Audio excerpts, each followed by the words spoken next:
Good morning, my friends, and welcome back to the Truth Hub. Today's video is going to be a two-part split. The first half is going to be the fake mercenary talking about people fighting other people on YouTube, and the second half is going to be why I quit Aikido. So let's begin. Also, I'd just like to say I've got my vape pen with me again. If people want me to stop doing that, just say in the comments, because the noise might be annoying. I don't know. Let's begin anyway.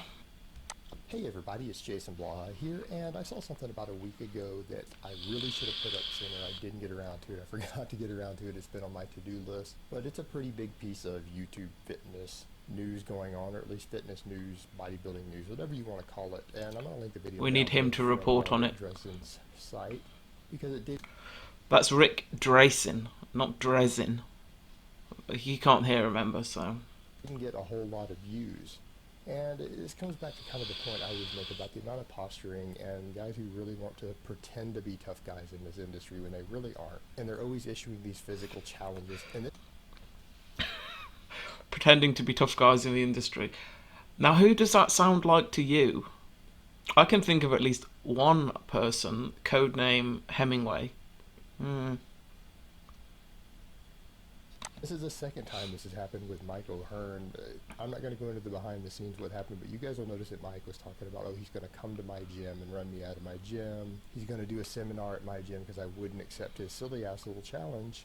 And then he said he was going to slap me. Not going to go into the details of it. He was talked to by other people, and you notice Mike hasn't said my name since, nor said anything about coming to my gym. Because That's completely false. He's mentioned you many times. He's challenged you many times after that. Who talked to him? The FBI, the CIA, the elite mercenaries squad, the reptilian overlords? I don't know. quite frankly, I'm just not interested in being a tough guy or proving that I'm a tough guy. If someone becomes a threat to me or people that I love, I make them go away. Then I'll take. That's really funny because all the online Muslim cyberstalkers, you haven't made any of them go away. You run straight to the FBI and the police. You don't do anything. You're not. You say you're not interested in being a tough guy and acting like a tough guy. Well, stop acting like one then. Stop pretending to be one. Take whatever steps are necessary to remove that threat. I'm not interested in physical challenges. But Mike also popped off at Guy Grundy. Apparently there was a big beef between Guy Grundy. You guys can watch the video down below if you really want to know the details of what happened. But Mike issued a challenge to fight Guy Grundy, who did grow up in Australia as a street fighting champion who then got into rugby. So he actually knows how to fight dirty, which means real fighting, not silly stuff where there's rules in a ring to where you can't really hurt your opponent or kill them or whatever else. That's not true. Guy Grundy does MMA and kickboxing as well in a ring, so you don't know what you're talking about. Why do we have rules in a ring? Because people like fighting, people like to watch fighting. Do people like watching people get killed for a sport? No. People that say ring fighting's stupid and I would never fight in a ring because it's got rules, because I'm too dangerous or too deadly, they're idiots. Like this guy, they're lying. Look, listen.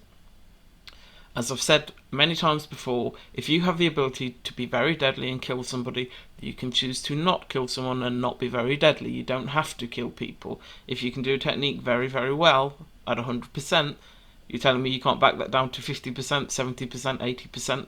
Of course you can. Only idiots say this that don't know what the fuck they're talking about.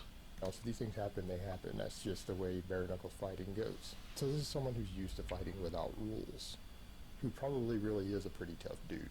Well, Mike popped Unlike out you. and issued a challenge to him to fight him in a cage fight or an MMA fight. The same sort of stuff that people throw around all over this industry, the silly bullshit, because no one ever really accepts these things. That's why they're safe for people to do it. Well, Guy Grundy accepted, and apparently Michael Hearn jumped up and said, no, I just meant it at the time I issued it. I didn't mean later.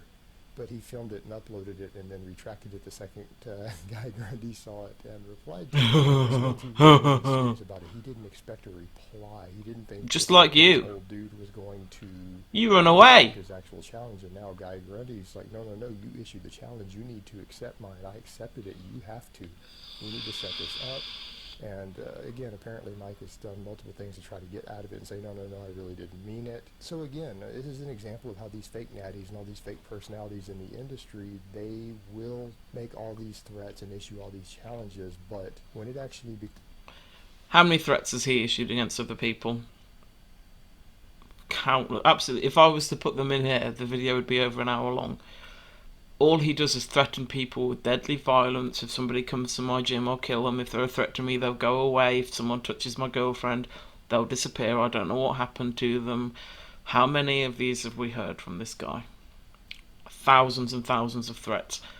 Has he ever actually pursued one? No, and he never would, because he's a coward, an absolute chicken shit. If you went into his gym and if he was there, which he never would be now, but if you did and you went and spoke to him, he wouldn't do anything. He'd run away. Do you remember when the guy spoke to him outside? I assume Blaha was carrying a pistol at the time because, it's him. Oh, shit. Said his name. Fuck. But, at the time, I think his name's Alex Rosen, he confronted him. If he was a threat to him, why didn't Blaha just shoot him under castle law?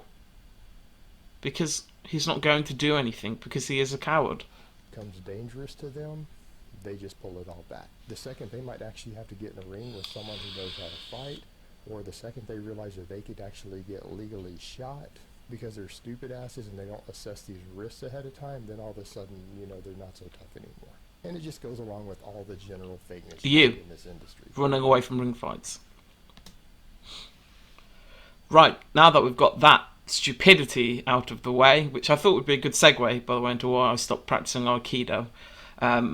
This martial art that I'm going to show you. This is the first Kyu grading syllabus. I was the first Kyu after 4 years of practicing Aikido.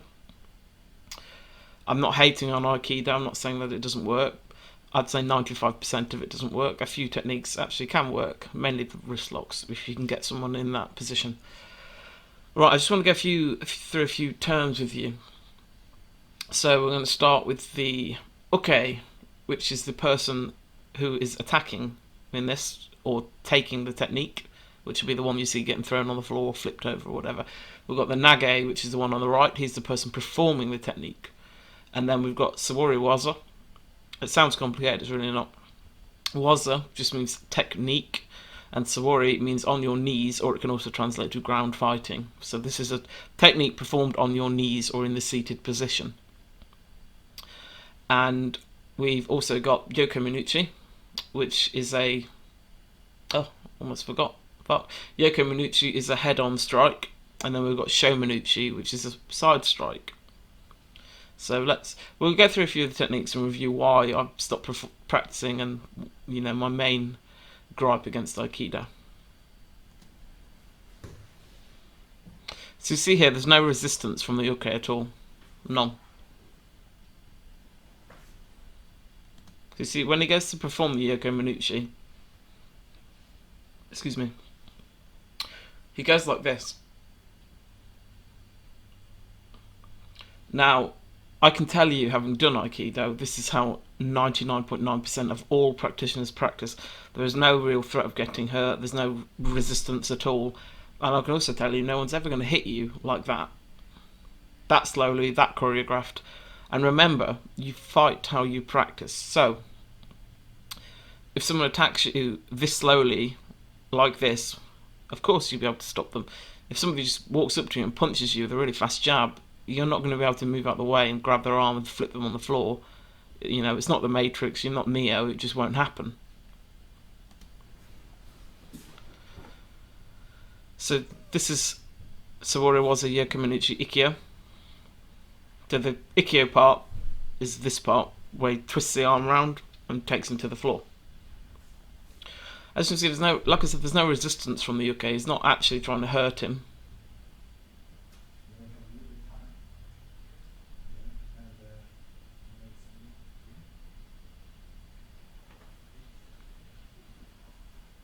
This is Gokyo.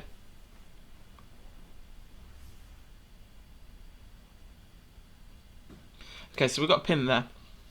Now that pin actually does hurt. Actually hurts quite a lot. The likelihood of you ever being able to perform that pin on anybody is slim to none. Almost non-existent. The reason for that is because, as you can see with the uke lying on the floor, he's not even resisting. He's not moving. All you'd have to do to get out of that pin is pull your arm away. It's that simple. So it's not really an effective move. And also, Ikkyo is a decent technique that if someone tries to hit you or push you that doesn't know how to fight, you probably can get Ikkyo off on them. Gokyo, not so much. You're going to struggle. And anybody that can fight or is bigger than you is just going to pull their arm away or just hold it in place, and you won't be able to twist it and pin it like that.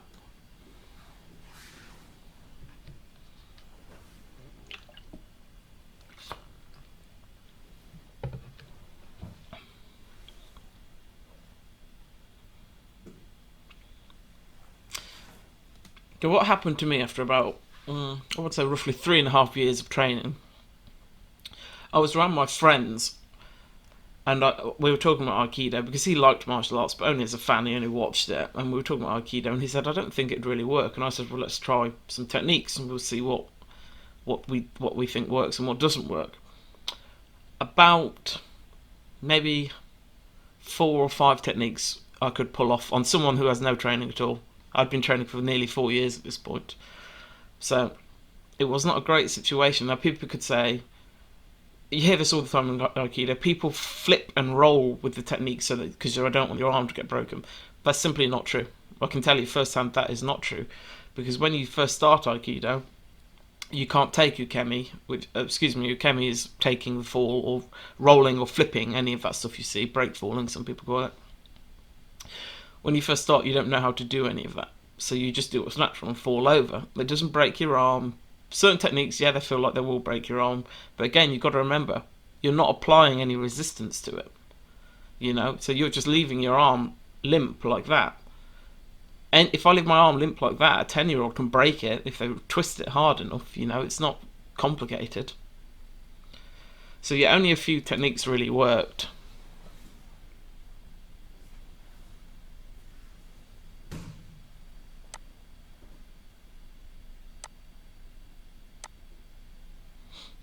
I love the little tap.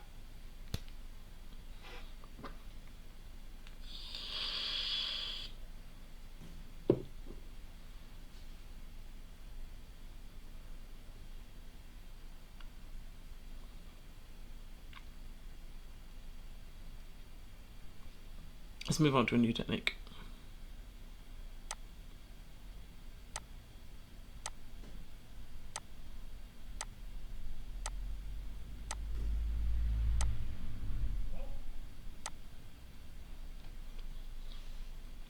So it's going to have to change now, I think.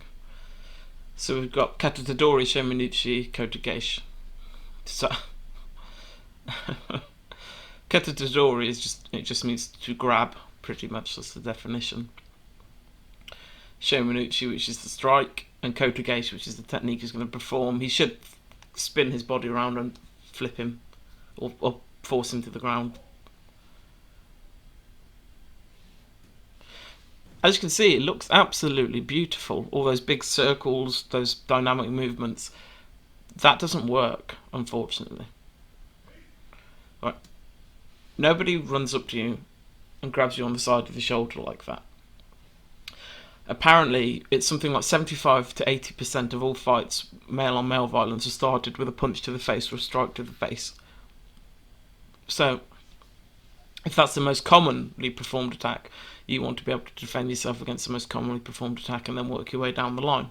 The problem with Aikido is that because it's a very traditional Japanese martial art, it's stuck in tradition and nobody wants to move it forward and bring it into a new era. So a lot of the strike, when you see Shominuchi and Yokominuchi, what that actually represents, and you do practice this in Aikido with a bokken, which is a wooden samurai sword, wooden katana, is you're defending against sword strikes. So if I attack you like that, for the purposes of this technique, it doesn't make any sense to someone watching. Now, if I'm holding a sword and I attack you like that, it does make sense. And it does make sense if you were unarmed and you had nowhere to run to, you would have to try and flip that person or fight them off. So the best thing you've got is to try and grab their arm and flip them to the floor or take them down. Disarm them. So it made sense at the time, and Aikido is a derivative of other martial arts that came before it, a long time before it. So yeah, it doesn't really work now. Again, no resistance. The guy is actually is moving 100% with the technique. He's waiting for the technique to be performed on him. So look, he comes in with this big choreographed hit like that. That's not going to do anything. Nobody attacks you like that. It's just never going to work. That big circle doesn't work. Now, I do actually like the technique Kotegaeshi, and I like this end part of it. That. In real life, the person wouldn't flip. He flips because he's trained to flip and he knows how to flip. And it's the easiest way to fall without hurting yourself. In reality, all that would do is just force you to the ground. It might maybe dislocate your elbow or something if it was done hard enough. But again, like I said, there's no resistance. So thinking you can perform a technique when you've never practiced it under resistance is a very bad thing. Very bad. Because you might need to use that technique one day and you think, oh, I'm going to use this.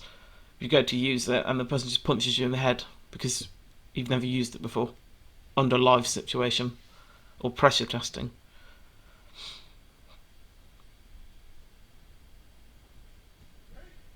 Again, you see he's moving with it completely. The uke is actually very, very talented uke. If you actually watch, he is completely complicit with this movement. He moves 100% with it every single time. There's not one misstep or anything. And that makes the nage, the person performing the technique, look a lot better than he actually is. So we've got Katatadori Shimanuchi Shihonage here. I actually like the technique Shihonage. I think it's very good. I think the last part of it is good. My thing I don't like about Aikido is it looks great, but most of it doesn't work. Typically the ends of the technique work reasonably well. The big circles and all that nonsense, that's never going to work. You just won't have time to do that. At any point, a lot of techniques in Aikido rely on the person keeping hold of you like that. So all you have to do to stop most of the techniques is let go of them. And that technique is never going to happen.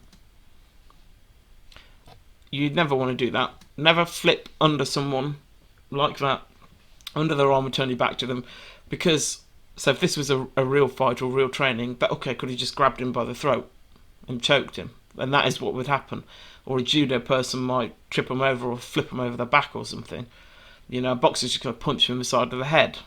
There's so many things you can do. So Aikido doesn't practice any of that. It practices one attack at the beginning and the person taking you down. It's not a great way to practice.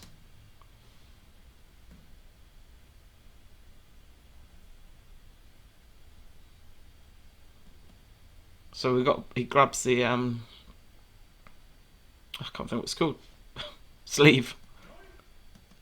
Yo! I don't know why I keep seeing these weird little shouts. So he's guiding him around here. You see, the guy's only holding on by the shoulder sleeve. All he has to do to stop this technique happening before he gets the grab on him is just let go. That's it. That's not a great technique. If that's the only thing keeping you together, is someone holding you, it's not a great move. So he goes under here, goes around, and how you taught Shihonage is you kind of twist the elbow and the wrist like that, and take it down as if it's a sword. Point it forward and take it down.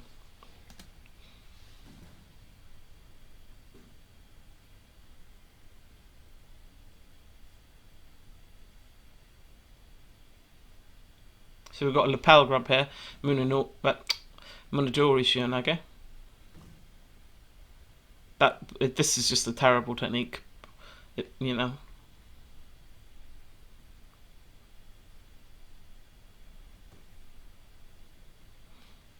So we've got what's called an atemi there from the nage, which means strike. Before, just as he was about to perform the technique, he steps back and he goes, to symbolise I could hit you here to make the technique easy to perform.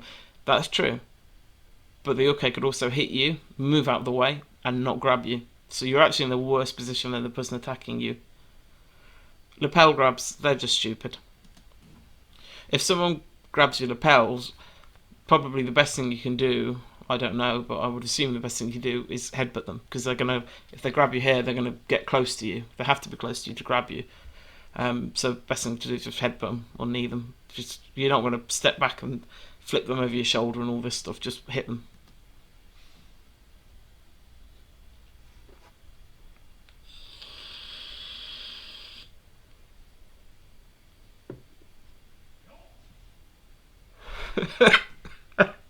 Yo! Now I like this technique actually. I think it's a beautiful, beautiful technique. This technique you see a lot. So we've got Kata Todori, Shamanuchi, Irimanagi. So Kata Todori, as I said before, just means to grab. Shamanuchi is a strike. Two separate halves. Irimanagi just translates as entering, throw. To enter and throw. And we'll break that down a little bit now. So he grabs him. So this is an atemi. You're going to have to show he could hit him. The other guy could just not grab him or step back or hit him or move offline. So now he enters, moves around, takes him off balance and throws him. Looks great. So now we've got Yoko Minucci Irimanagi. This is even worse because nobody attacks you like that.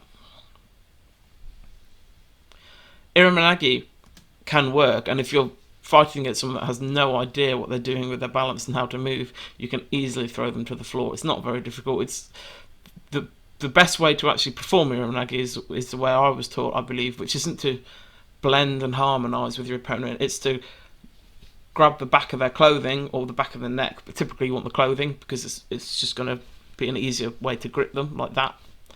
Grab it and just literally spin them round and throw them on the floor really hard. And you kind of, it's hard to do without, it's hard to describe without doing it, but you kind of dip down a little bit, you know, take your body weight down and then lift up at the end and then throw them down like that. But all this, it looks great, all this blending and harmonising, but that's never going to work because that person is just going to step out of this. So see, at that point, he could have just walked off. He's barely holding him, he's holding him like that, which is nothing. So the uke, which is the attacker, could just literally walk off at this point or step under his arm.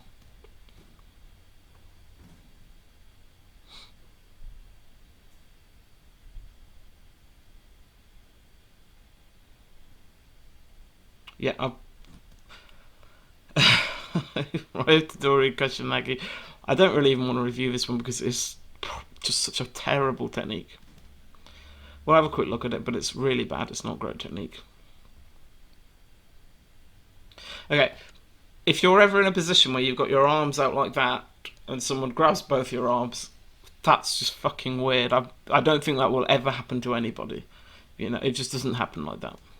And the chance that you're going to be able to overpower that person and then flip them over, extremely unlikely. And now they say, in Aikido, I always say the same thing. Oh, you go with the technique because if you don't, your arm breaks. It's like I said before, it's not true. I know it's not true because I've done the techniques myself. I've practiced them for 4 years. I've had them practiced on me for 4 years. Your arm doesn't break if you don't go with it. The worst thing that happens to you is you fall over with techniques like this. They're not locks. So you see, he goes under and he flips him over.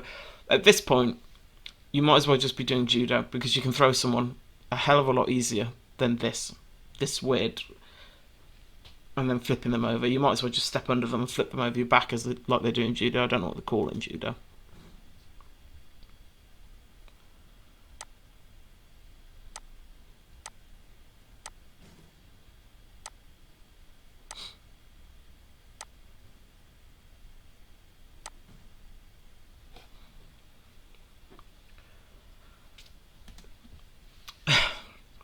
If someone's got a tanto or a knife, or I think it actually translates as a small sword, but you know, it's a knife, it's about that big. Looks like a tiny little samurai sword, baby samurai sword.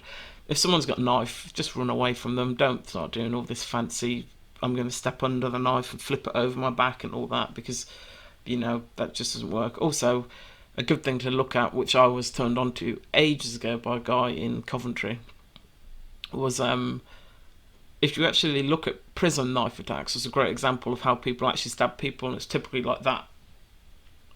You know, like a shank or whatever people call it. Nobody comes at you with a knife like this. Well, maybe Mike Myers from Halloween, but no one real. And nobody comes at you with a knife like that, with a long slash across the side. You know, as I said before, very traditional martial art, so it's practiced a traditional way, but You know, nobody fights like this. Nobody does this.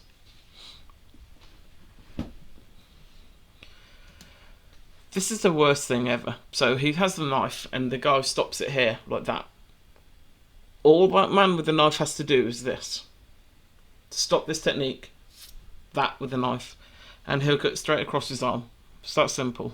So this is a terrible technique. I hated this technique.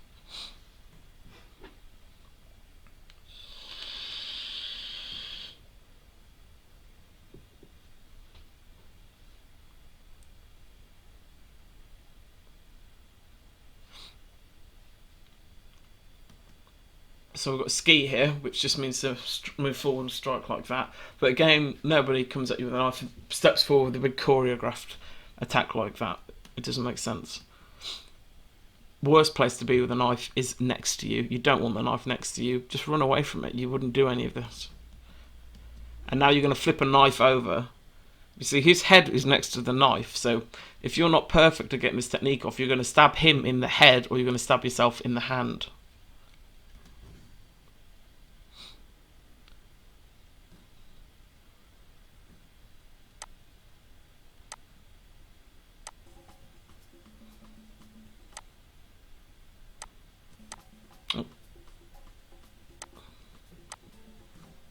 So we've got Randori here, which is like sparring, I guess, for Aikido.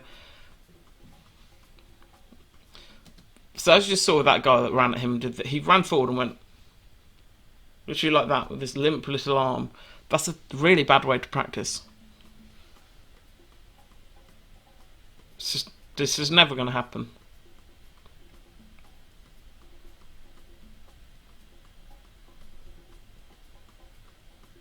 As you can see, the ukes are just moving with every single attack 100%, no resistance.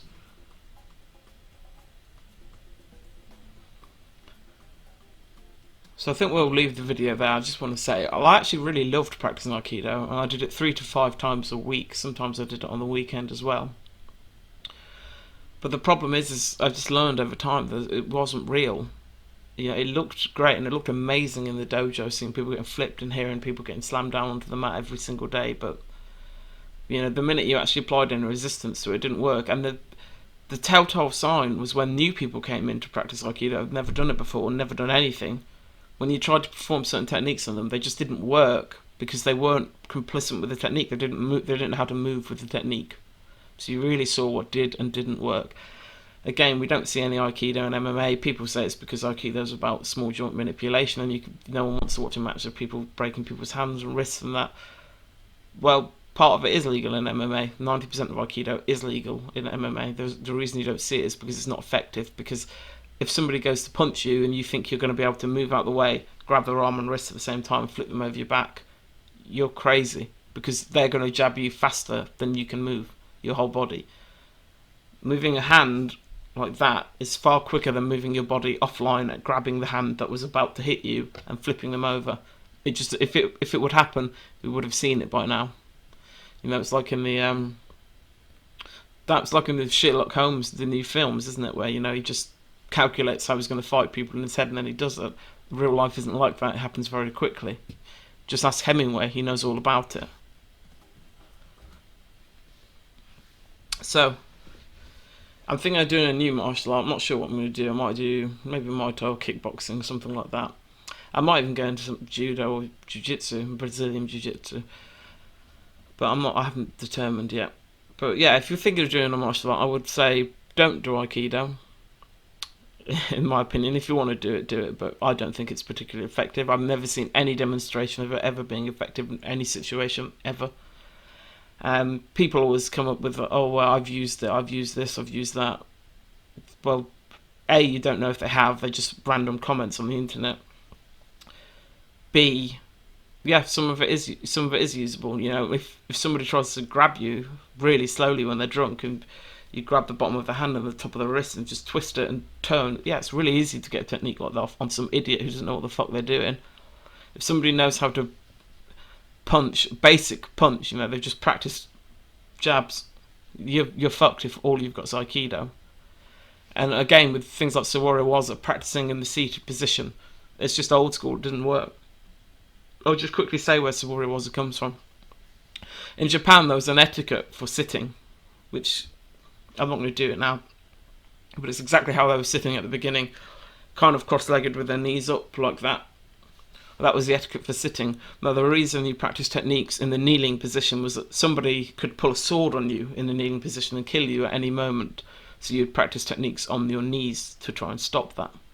Of course, nowadays, can you think of any situation where you'd be on your knees and somebody's trying to attack you and you're in the Japanese seated position? It's just really bizarre, it just would never happen.